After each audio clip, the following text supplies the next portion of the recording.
So we're here to answer the long-standing question, which is, why is LeBron James so disliked and even hated by so many people?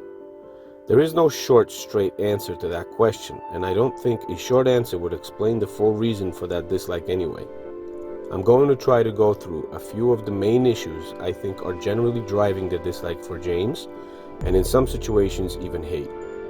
Lots of people also have their own reasons, I guess, which I'm not aware of, I bet. LeBron James is considered the best player that ever lived by his diehard fans. Hold on. You said LeBron James the greatest player ever? Ever. Kobe Bryant couldn't fill, or Michael Jordan fill LeBron's shoes. The impact that he's had with different teammates, different organizations. Would you be mad at me if I just walked off the show? They consider him the GOAT, and some of them are so fanatical that it wouldn't be hard to imagine them having a shrine for the guy at their home, really. It's a joke, but not far-fetched. I have to admit, I was super excited for him coming out of high school. Being such a sick athlete put a ton of expectations on the guy.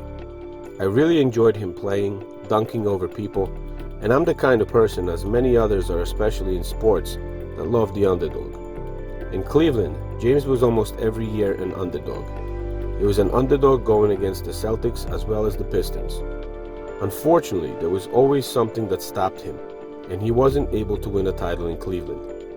Similar situation to what MJ had to deal with in his early days as a Chicago Bull. Every year of his early career, I enjoyed very much knowing he's coming back next year with another squad and taking a shot at those big boys from Detroit and Boston again. I always rooted for him. You see, I do not like arrogant people though, and James was displaying that arrogance, but at a very low level at the time by calling himself king and stuff like that. It did not bother me enough to not like the guy. He was an Ohio native, and in his hometown, trying to deliver a championship. How much better of a story can you get? When his free agency came, I was super excited about the potential of him possibly choosing the Knicks. I've been a Knicks fan since 1994. All the storylines were interesting though.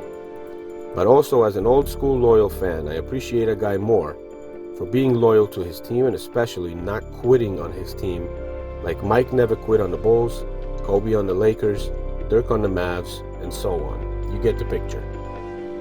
They stayed there through thick and thin and found a way to get it done, to climb to the top of the mountain and do it the hard way, and so much being against them. They just never gave up and finally beat whatever was beating them. That's why I still have so much respect for those guys, even now, even though they were so cruel to my beloved Knicks over the years, especially Mike. As the decision came, James made it a show about himself, a 1-hour special about LeBron James himself, where he would announce his free agency decision.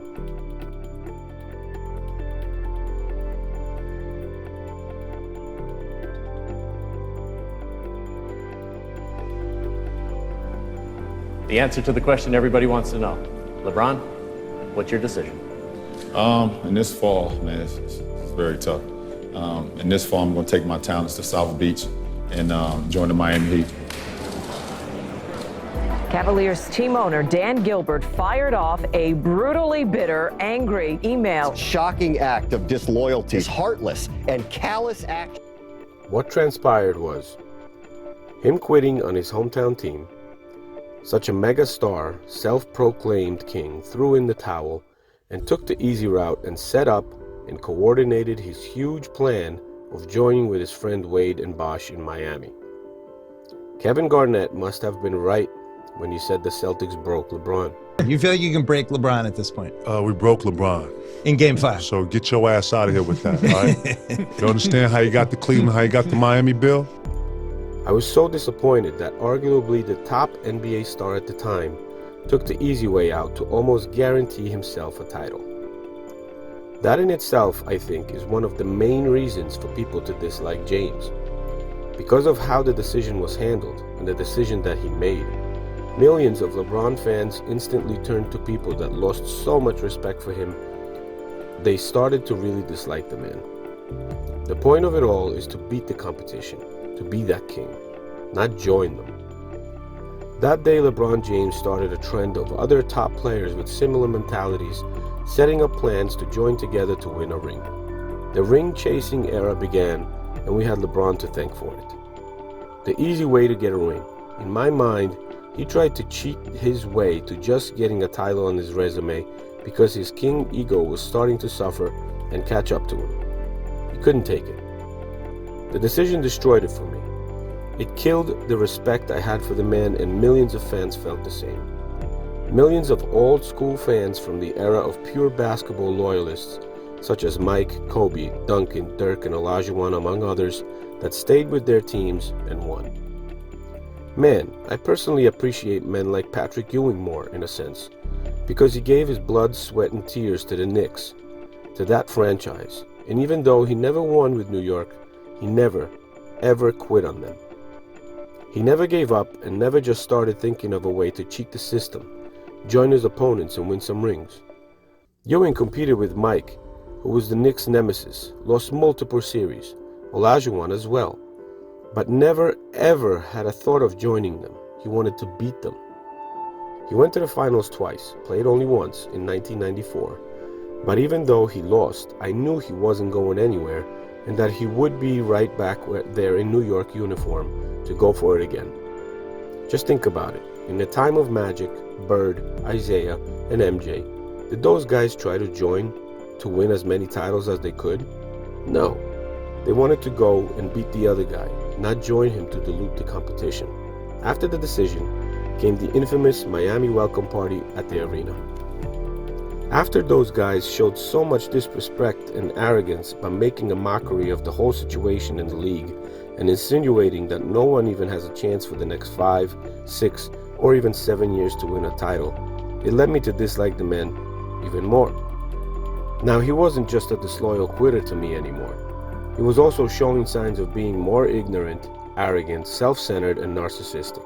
We're going to challenge each other in practice. And the way we're going to challenge each other to get better in practice, once the game starts, it's going to be easy. But we also know you three kings came down here to win championships. Not one, championships. Not two. LeBron, tell us about that. Not 2, not 3, not 4, not 5, not 6, not 7. A lot of NBA stars kind of grow that mentality and can't cope with the fame, I guess. They think they're better than everybody else. Yeah, I'm Kevin Durant.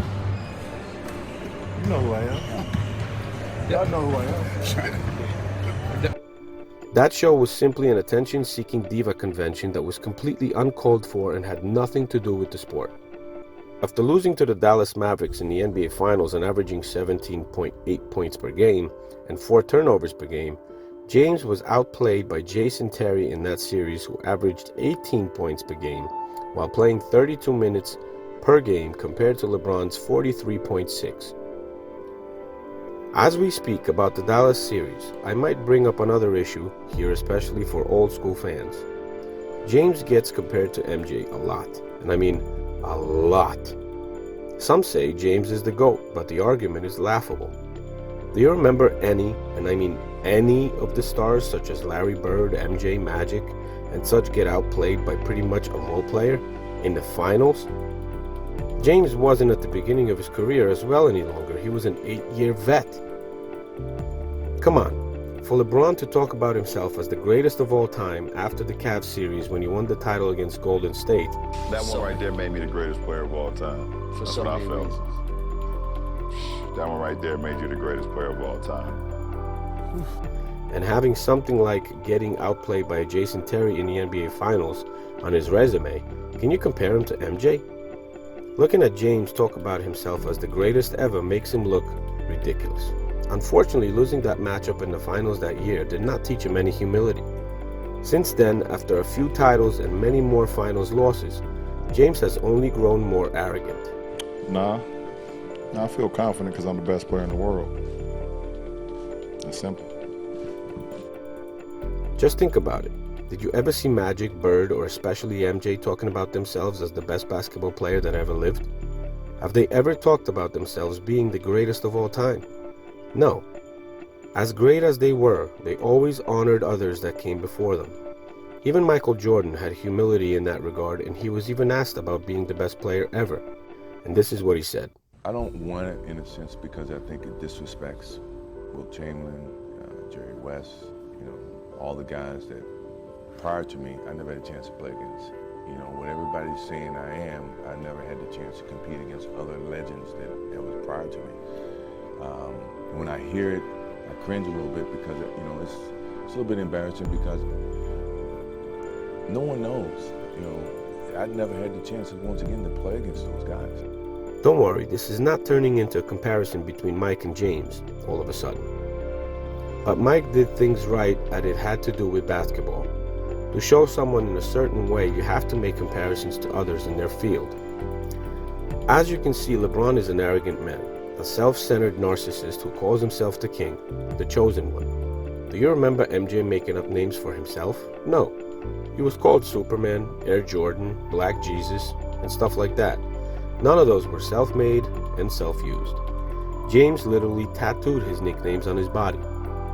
Michael Jordan was so great, he was called by those names by his competitors. Larry Bird even called him God. James is simply too ignorant and too selfish to have the respect from everyone. Some people like that kind of thing, but for millions it's a huge turnoff. And owner, of course, Michael Jordan was on the call even though his team wasn't there because he's the chairman of the Labor Relations Committee. And Adam Silver led the call. Well, LeBron James, or when everybody thought the meeting was over, LeBron James grabs the mic. And from what I'm told, talks for about 15 minutes in a fashion that turned everybody off because they had already agreed to what they were going to do moving forward. And he was talking about, quote, the guys beneath me. I have to look out for the guys beneath me. To the point where you had people saying, what the hell you mean, beneath? James is also a huge hypocrite. As we all know, I'm not getting into politics here or stating any of my political views, but James hates Donald Trump. I'm using Trump as an example of what James hates in others, but loves the same thing in himself. James criticized Trump for talking about himself, praising himself, as he often does, yet he does exactly the same thing. Hypocrisy is a real thing. Too bad some see it in others, but are too blind to see it in themselves. James' statements about his critics also don't help matters here, as he has said things like, does it bother you that so many people are happy to see you fail? Absolutely not. Because at the end of the day, all the people that was rooting on me to fail, at the end of the day, they got to wake up tomorrow and have the same life that they had before they woke up today. They got the same personal problems that they had today. Listen, we all know about James building the school and donating it and giving money for college for those kids. If you have hundreds of millions of dollars, it's easy to donate it. The hardest thing to do is to give time and a good example for kids about loyalty, toughness, not cheating like using flopping and load managing to win games. In the old NBA, it was unheard of. A player of James' stature in the NBA should not use such low-level tactics as flopping to give himself an advantage. It takes away from his NBA persona and makes more people dislike him. It makes it seem like he has to resort to cheating to win games in some situations. That is just not a good example for young players. There are many more reasons James is so disliked by NBA fans around the globe. I think everyone also has their own reasons, which I didn't even mention in this video because it's impossible for me to know them. I just hope I was able to help you understand why LeBron, even with how good he is viewed so differently than, for example, Michael Jordan. Thanks for watching. Please like this video, which would help me a lot, and subscribe, which will give me a lot more motivation to keep making great videos for you. Thank you.